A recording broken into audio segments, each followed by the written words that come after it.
ગત તારીખ 19મી જાન્યુઆરીના રોજ ઉધના વિસ્તારમાં આવેલા ભાટેના ખાતેના પ્લાસ્ટિકના ગોડાઉનમાં ભીષણ આગ લાગી હતી, જેમાં 5થી વધુ કારીગરો દાઝી જવા પામ્યા હતા. જે કારીગરોમાંથી 4 કારીગરોના કરુણ મોત નિપજવા પામ્યા હોય.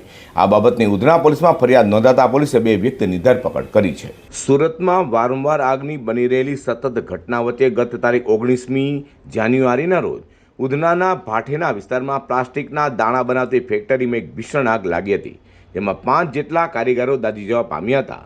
તો દાઝેલામાંથી ગંભીર 4 લોકોના હોસ્પિટલના બિછાને કરુણ મોત નિપજવા પામ્યા હતા. આ આગ દુર્ઘટનાને મામલે ઉધના પોલીસે ફેક્ટરી માલિક સહિત 2 સામે બેદરકારીની ફરિયાદ નોંધી તેઓની ધરપકડ કરી હતી. જેમ કે ઉધના પીઆઈ વધુ માહિતી આપી હતી. 23 તારીખે આરએમએસ પ્લાસ્ટ નામના કારખાનામાં એક આગ અકસ્માત થયેલ, જેની અંદર 5 કામદારોનું બર્નિંગ થયેલું હતું, જેઓને તાત્કાલિક હોસ્પિટલાઇઝ કરવામાં આવેલા.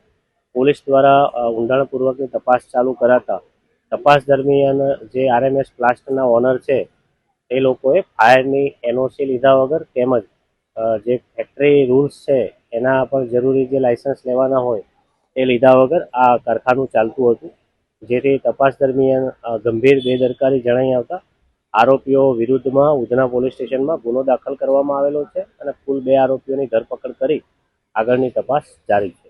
આમ સુરતના ઉધના વિસ્તારમાં ગત તારીખ 19મી જાન્યુઆરીના રોજ પ્લાસ્ટિકના દાણા બનાવતી ફેક્ટરીમાં લાગેલી આગ મામલે ફેક્ટરી માલિક સહિત 2ની પોલીસે બેદરકારી બદલ ધરપકડ કરી છે.